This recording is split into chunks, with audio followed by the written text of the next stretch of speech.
조갑제 TV 시청자 여러분 안녕하십니까? 2022년 6월 30일 제가 있는 프랑스 노르망디의 루앙은 오후 7시 30분입니다. 저 정면으로 첨탑이 보입니다. 당겨보겠습니다. 저 성당은 유명한 성당입니다. 루앙 대성당입니다.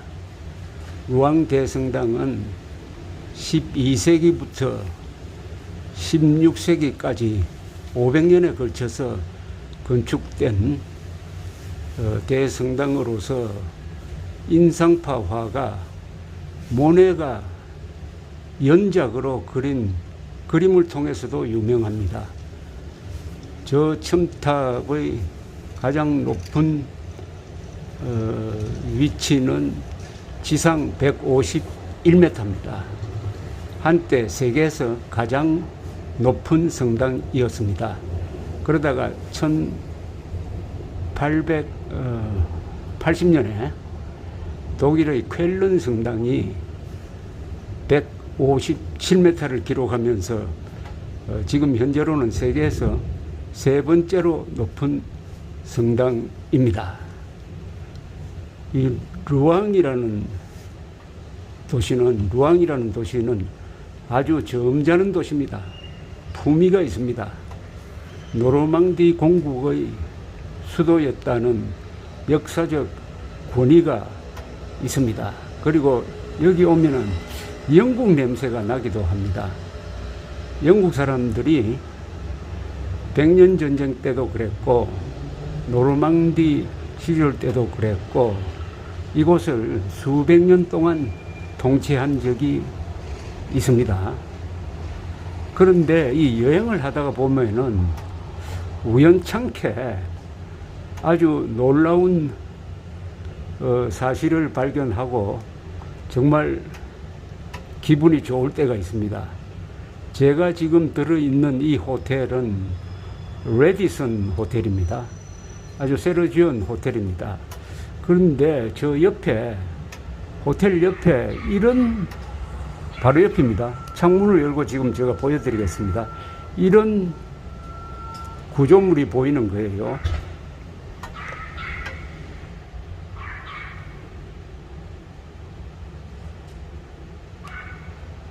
이렇습니다.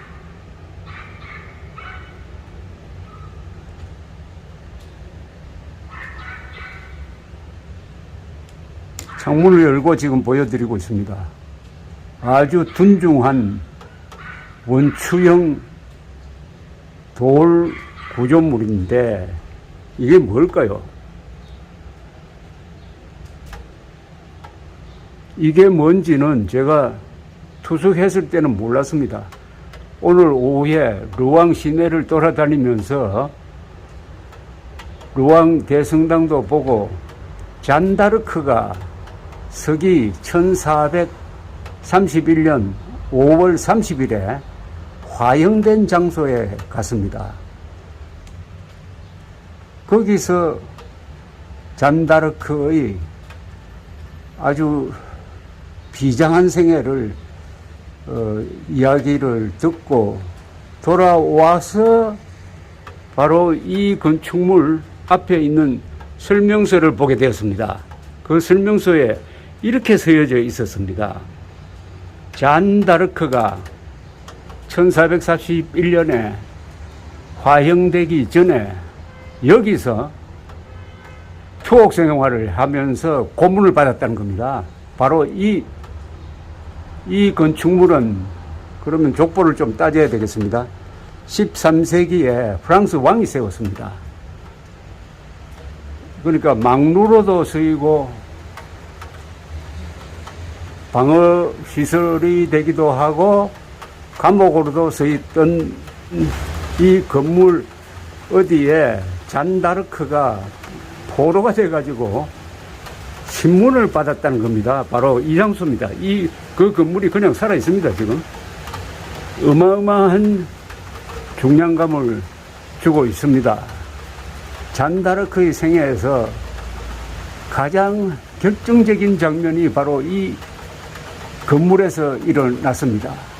잔다르크가 여기서 신문을 받을 때 종교 재판을 위한 신문을 받습니다. 사실상 종교 재판 절차를 받는데 신문관들은 잔다르크가 너무나 위대한 일을 하니까 마녀가 아니냐, 이단이 아니냐 이렇게 몰아가는 신문을 합니다.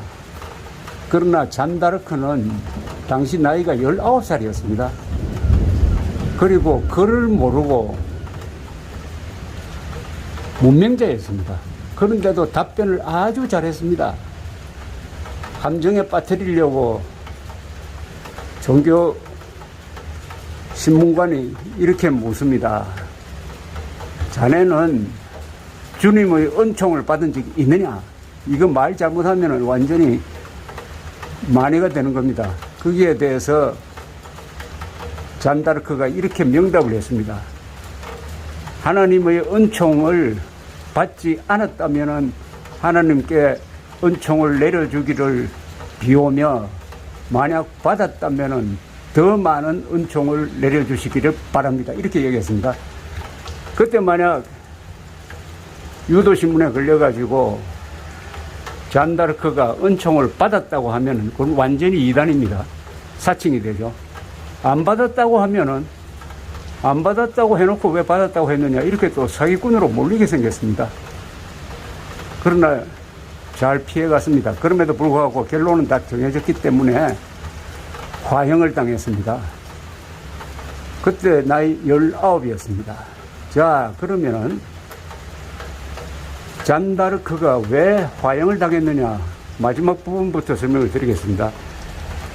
잔다르크는 부르고뉴군의 포로가 되었습니다. 지금 부르고뉴라고 하면은 포도주가 많이 나오는 동네니까 프랑스 일부로 아시는데 백년 전쟁 때는 그러지 않았습니다. 백년 전쟁 때는 프랑스가 아직 완전히 통일되기 전입니다. 부르고뉴는 딴 살림을 차리고 있었습니다. 부르고뉴가 영국, 잉글랜드군과 손을 잡았습니다. 그래서 전투에서 포로로 잡았습니다. 잔다르크를 포로로 잡았습니다. 자, 잔다르크가 포로가 되면은 그때 프랑스 왕이 샤를 7세인데 발벗고 나서서 구해야 될 텐데 샤를 7세 또한 잔다르크를 상당히 버겁게 생각하기 시작했습니다. 왜냐하면 샤를 7세는 잔다르크의 활동으로 실질을 회복하고 왕위에 오르는 대관식도 할 수 있었는데 영국이나 부르고뉴와 타협을 하려고 했습니다. 그러나 잔다르크는 내친김에 밀어붙여가지고 프랑스 땅에서 잉글랜드군을 완전히 철거해야 합니다. 철수시켜야 합니다. 이렇게 강경론을 주장하니까 샤를 7세 또한 부담스럽게 생각하던 차에 부르고뉴가 잔다르크를 붙들어서 영국군에 팔아넘겼습니다. 영국군은 그들에게 연전연패를 안긴 잔다르크에게 복수를 하기 위해서는 종교재판에 걸어가지고 마녀였다, 이단이었다는 누명을 씌우는 게 가장 좋겠다 이렇게 판단한 겁니다. 그래서 아주 잉글랜드 부르고뉴 샤를 7세의 어떤 권력과 관계된 그런 일종의 음모에 걸려가지고 사형 선고가 되고 화형되었습니다. 화형된 장소에는 십자가가 큰 돌 십자가가 하나 세워져 있었고 그 옆에 기념관이 있었습니다. 그런 다음에 완전히 백년 전쟁에서 프랑스가 이긴 다음에 다시 재판을 합니다. 재심을 합니다. 재심을 통해서 잔다르크는 억울했다 해가지고 복권이 되고 20세기에 들어와서 천주교에서 잔다르크를 성인으로 모시게 됩니다. 요게 잔다르크의 생애의 후반부 이야기고, 잔다르크의 전반부가 더 드라마틱하죠. 잔다르크는 역사 무대에서 활동한 게 2년밖에 안 됩니다.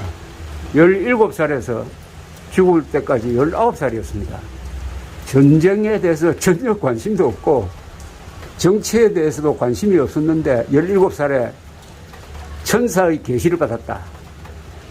너가 잉글랜드를 몰아내고 프랑스를 구해야 된다 하는 사명을 받았다. 이렇게 주장하면서 당시 쫓겨다니던, 왕으로 취임도 하지 못하고 쫓겨다니던 샤를 7세를 찾아가서 저에게 군사를 주면은 잉글랜드 군을 몰아내겠습니다 라고 이야기를 합니다. 처음에는 샤를 7세도 미쳤다고 봤습니다. 그러지 않겠습니까? 17살짜리가 와가지고 부대를 달라고 그러니까. 그러나 하도 진지하고 그리고 말하는 것이 하나님의 계시를 받은 것 같아서 병력을 주었더니, 그때 프랑스군이 오를레앙에 포위가 되어 있었습니다. 오를레앙에 가서 용감하게 잉글랜드 군을 무찔렀습니다. 그 뒤에 파죽지세로 잉글랜드 군을 연패시키면서 드디어 쫓겨다니던 도망자 신세이던 샤를 7세를 왕위에 앉히게 됩니다. 이렇게 함으로써 거의 죽다시피 하던 프랑스가 다시 살아나게 됩니다. 그때 잉글랜드는 프랑스의 북반부를 거의 다 차지했습니다. 조금만 더 밀어붙였으면 그 길로 프랑스라는 나라는 없어지고 잉글랜드에 소속될 뻔했습니다. 백년전쟁 거의 다 이겼습니다. 백년전쟁은 마지막 한 20-30년 빼고는 잉글랜드가 계속 이깁니다. 이제 일본말로 시하게만 남았는데 잔다르크가 나타나서 전세를 뒤집어 버렸습니다. 천둥이 치네요. 아주 분위기에 맞는. 그런데 이 잔다르크에 대한 이야기는 이게 잉글랜드에도 프랑스에도 기록이 많아요. 잔다르크의 이야기는 기적도 아니고 이게 전사에 양쪽에 다 기록이 있어가지고 검증 가능합니다. 그러니까 인류 역사상 이런 일이 없습니다. 17살짜리가 다 망해간 나라를 구했다는 거죠. 하나님의 계시를 받아서. 이야기는 오늘 이 정도로 하고, 잔다르크 이야기는 제가 하도 재밌으니까 계속 해드리겠습니다. 감사합니다.